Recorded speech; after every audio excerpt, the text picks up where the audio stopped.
శ్రీ సీతారామాభ్యాం నమః. శ్రీ గురుభ్యో నమః. శ్రీమద్ వాల్మీకి రామాయణము అయోధ్యాకాండము 18వ సర్గము. శ్రీరాముడు తన తండ్రి అయిన దశరథుని దైన్యస్థితికి కారణమడుగుట. కైక తనకు మహారాజు ఇచ్చిన 2 వరములను గూర్చి వివరించుట. శ్రీరాముని వనవాసము, భరతునకు పట్టాభిషేకము జరగవలనని తెలుపుట. శ్రీరాముడు అంతఃపురంలో ప్రవేశించి తండ్రి దగ్గరకు వెళ్ళిన తరువాత ఆయన వెంట వచ్చిన అనుచరులందరూ ఆయన రాక కోసం చంద్రోదయము కొరకు సముద్రుని వలె నిరీక్షించసాగారు. అప్పుడు దశరథుడు మిక్కిలి శుష్కించిన ముఖంతో దీనుడై ఉన్నాడు.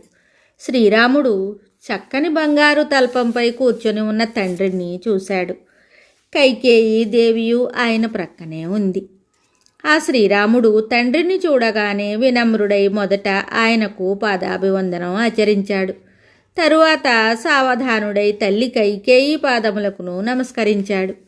దీనుడయ్యున్న దశరథుని నోట తండ్రి రామ అనడి మాట వెలువడినంతనే ఆయన కనులు అశ్రుపూరితాలయ్యాయి. తరువాత గొంతు పెగలకపోయెను, కనులు చూడలేకపోయెను. ఇది వరలో ఎన్నడూనూ చూడని దశరథుని భయావహ రూపమును చూసి స్థితప్రజ్ఞుడైన శ్రీరాముడును దిగ్భ్రాంతికి లోనయ్యాడు. అంతటా అతడు పామును త్రొక్కిన వాని వలె భయగ్రస్తుడయ్యాడు. అప్పుడు దశరథుని ఇంద్రియములలో ఎట్టి సంతోష చిహ్నములను కానరాకుండెను. అతడు శోకపరితాపములతో కృశించి ఉండెను, నిట్టూర్పులు విడుచుచుండెను. ఎన్నడూనూ క్షోభకు గురికాని సాగరము ఎత్తైన తరంగములతో క్షోభించుచున్నట్లును, రాహుగ్రస్తుడైన సూర్యుని వలెను, ఆడిన మాట తప్పిన ఋషీశ్వరుని వలెను ఆ మహారాజు మిక్కిలి వ్యాకుల చిత్తుడై ఉన్నాడు. ఊహలకు అందని ఆ దశరథుని శోక పరిస్థితికి విచారపడుచు పర్వకాలముల యందు సముద్రుని వలె శ్రీరాముడు కలవరపాటుకు లోనయ్యాడు. తండ్రి క్షేమమునే కోరుకొనుచుండు శ్రీరాముడు అప్పుడు ఇలా ఆలోచించసాగాడు. ఈనాడు మహారాజు నన్ను చూసి కూడా పలకరించుకుండుటకు కారణమేమై ఉండును? ఇదివరలో ఆయన కోపంతో ఉన్నను, నన్ను చూసిన వెంటనే సంతోషాన్ని ప్రకటిస్తూ ఉండేవాడు. ఇప్పుడు అతడు నన్ను చూసి మానసిక క్షోభకు లోనగుచున్నాడేమి? తరువాత రాముడు దీనుని వలె శోకముతో పరితపిస్తూ ముఖకాంతి తరిగిన వాడై కైకేయికి నమస్కరించి ఆమెతోటి ఇలా అంటున్నాడు. అమ్మా, మా తండ్రి కోపించి ఉన్నట్లు కనబడుతున్నాడు. పొరపాటునైనను నా వలన ఏదైనా ఒక అపరాధము జరగలేదు కదా? దయతో తెలపండి. ఆయనను నీవే ప్రసన్నురాలుని గావింపుము. ఎల్లప్పుడూ నాపై వాత్సల్యమును కురిపించుచుండు నా తండ్రి ఇప్పుడు అప్రసన్న చిత్తముతో దీనుడై ఉన్నాడు. ముఖము వెలవెలబోవుచున్నది. కనీసము నాతో మాట్లాడుటను లేదు. ఇలా ఉండడానికి కారణమేమిటి? శారీరకముగా కానీ మానసికముగా కానీ ఆయనకు ఎట్టి బాధయు కలగలేదు కదా? ఆది వ్యాధులకు లోనైన వారికి సుఖము శూన్యము గదా? చూడముచ్చటగా నుండు చిన్నారి భరతునకు గాని, శక్తిశాలి అయిన చిట్టి తమ్ముడు శత్రుఘ్నునకు గాని, పూజ్యురాండ్రైన మాతృమూర్తులలో ఏ ఒక్కరికి గాని ఎట్టి కష్టము కలగలేదు కదా? నేను మహారాజునకు అసంతుష్టి కలిగించుట వలన గాని, ఆయన మాటను జవదాటుట వలన గాని ఆయన కినుకబూని ఉన్నచో ఇంకా ఒక క్షణకాలమైనను నేను జీవించి ఉండుట వ్యర్థము. ప్రతి వ్యక్తికి జన్మనిచ్చిన తండ్రి ప్రత్యక్ష దైవమే. అట్టి తండ్రి సజీవుడై ఉండగా ఆయనకు అనుకూలముగా ప్రవర్తించుటయే ప్రతి ఒక్కరికి కర్తవ్యము. ఓ దేవి, నీవు అభిమానముతో గాని కోపముతో గాని పరుషముగా మాట్లాడి మా తండ్రి మనస్సును గాయపరచలేదు కదా? మునుపు ఎన్నడూనూ లేని ఈ మార్పు మహారాజులో కలుగుటకు కారణమేమిటి? నేను వేదనతో అడుగుచుంటిని, వాస్తవమును తెలుపుము. మహాత్ముడైన శ్రీరాముడు ఇట్లు అర్థింపగా తన తప్పును కప్పిపుచ్చుకుంటూ కైక తన కోరికకు అనుకూలంగా పూర్తిగా సిగ్గు విడిచి రామునితో ఇట్లు కల్లబొల్లి మాటలను పలికింది. ఓ రామ, మహారాజునకు కోపమేమీనూ లేదు. ఆయనకు మానసికమైన లేక శారీరకమైన బాధయు లేదు. ఆయన మనసులో ఏదో ఒక కోరిక ఉన్నది. దానిని వెల్లడించుటకు జంకుచున్నాడు. ఆయనకు నీవు ఎంతో ప్రియమైన వాడవు. అట్టి నీతో అప్రియవచనము పలుకుటకు ఆయనకు నోరాడుట లేదు. ప్రతిజ్ఞాపూర్వకముగా ఆయన నాకొక వరమును ఇచ్చి ఉన్నాడు. ఆ పని నీ వలననే సాధ్యము. ఈ మహారాజు లోగడ నాపై గల ఆదరాభిమానములతో నాకొక వరము ఇచ్చి ఉన్నాడు.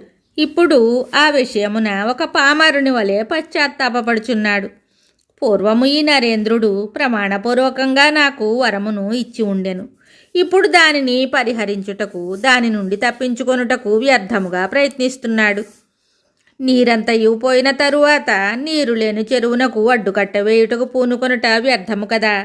ఓ రామ, ఈ జగత్తునకు సత్యపాలన ధర్మమే మూలము. ఇది సత్పురుషులందరూ ఆమోదించిన విషయము.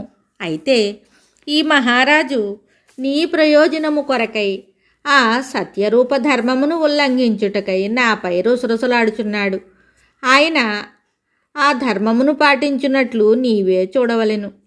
రాజు చెప్పదలుచుకొనిన విషయము, రాజు మనోగతము, అది శుభమే అయినను అశుభమే అయినను దానిని నేను తప్పక పాటింతును అని నీవు భాష చేసినచో ఆ విషయమును పూర్తిగా నేను నీకు వివరిస్తాను. రాజు మనసులోని మాట, రాజు నాకు ఇచ్చిన మాట నీ వలన వమ్ము కానిచో, నీవు పాటించుటకు సిద్ధమైనచో అప్పుడు దానిని నీకు తెలిపెదను. అతడు దానిని నీతో స్వయముగా చెప్పజాలడు. కైకేయి తనను విశ్వసింపక పలికిన ఈ మాటలను విని శ్రీరాముడు మిక్కిలి నొచ్చుకున్నాడు. తరువాత అతడు రాజు సమక్షముననే ఆ దేవితోటి ఇలా అన్నాడు: ఓ దేవి, నీవు నాతో ఇటువంటి మాటలు పలుకదగదు. ఇట్లు చెప్పుట నాకే సిగ్గుచేటు. రాజాజ్ఞ అయినచో అగ్నిలోనైనను దూకెదను. నా తండ్రియే నాకు గురువు, పాలకుడు, శాసించువాడు, హితుడు అన్నీయును. అతడు ఆదేశించినచో తీవ్రమైన విషమును సైతము త్రాగెదను. అగాధమైన సముద్రమునందైనను పడిపోయేదను. ఓ దేవి, రాజు కోరిక ఏమో తెలుపుము, దానిని తప్పక ఆచరించునని ప్రతిజ్ఞ చేస్తున్నాను. రాముడు ఆడిన మాట తప్పడు. రుజువర్తనుడు, సత్యమునకు కట్టుబడి ఉండువాడును అయిన రామునితో అధర్మపరురాలైన కైకేయి మిక్కిలి పరుషములైన వచనములను ఇలా చెప్పింది: ఓ రఘురామ, పూర్వము దేవాసురులకు జరిగిన మహాసంగ్రామమునందు శత్రువుల యొక్క బాణములు గుచ్చుకొని మీ తండ్రి మూర్ఛితుడయ్యాడు. ఆ స్థితిలో ఆయనను నేను కాపాడి తిని. అప్పుడు ఆయన ప్రసన్నుడై ధనుర్బాణముల సాక్షిగా నాకు 2 వరములను ఇచ్చాను. ఓ రాఘవ, 1 భరతుడు పట్టాభిషిక్తుడగుట, 2 నేడే నీవు దండకారణ్యమునకు వెళ్ళుట అను 2 వరములను ఇప్పుడు ఈ రీతిగా నేను కోరి తిని. ఓ నరశ్రేష్ఠ, మీ తండ్రి చేసిన సత్య ప్రతిజ్ఞను నిలబెట్టదలిచినచో, నీవు ఆడి తప్పని వాడవైనచో నేను చెప్పుచున్న ఈ మాటలను వినుము. ఓ రాఘవ, మీ తండ్రి ఆజ్ఞకు కట్టుబడి ఉండుము. ఆయన చేసిన ప్రతిజ్ఞ మేరకు నీవు 14 సంవత్సరముల కాలము వనవాసము చేయుము. రాజు నీ పట్టాభిషేకము కొరకై సమకూర్చిన సమస్త సామగ్రితోడనే భరతునకు పట్టాభిషేకమును జరుపవలెను. నీవు ఈ పట్టాభిషేక కార్యమును విడిచి జటావల్కలములను ధరించి 14 వత్సరముల కాలము దండకారణ్యమున నివసింపుము. వివిధ రత్న సంపదలతో విలసిల్లుచున్నదియు చతురంగ బలములతో సురక్షితముగా ఉన్నదియు అగు ఈ కోసల రాజ్యమును భరతుడు పరిపాలించుగాక. ఈ 2 వరములను ఇచ్చిన కారణముగా ఈ మహారాజు నీ మీది ప్రేమాతిశయముచే శోకమున కుమిలిపోతూ వాడిపోయిన ముఖంతో నీ వైపు చూడలేకున్నాడు. ఓ రఘునందన, ఈ మహారాజు మాటను నిలబెట్టుము. నీ సత్యవ్రత ప్రభావముతో ఈ నరేశ్వరుని అసత్య దోషము నుండి తరింపజేయుము. ఇట్లు కైకేయి ఎన్నో పరుష వచనములను పలుకుచున్నప్పటికీ శ్రీరాముడు ఏమాత్రము శోకమునకు లోను కాలేదు. అనగా రాముని ముఖకాంతి తగ్గలేదు. ఎట్టి వికారములకును లోనుగాక నిశ్చలుడై ఉన్న శ్రీరాముని చూసి మహానుభావుడైన మహారాజు పుత్రునికి కలుగనున్న ఆపదలను తలుచుకొని శోకపరితప్తుడై కుమిలిపోసాగాడు. వాల్మీకి మహర్షి విరచితమయ్యే ఆది కావ్యమైన శ్రీమద్ రామాయణమునందలి అయోధ్యాకాండమునందు 18వ సర్గము సంపూర్ణం. శుభం.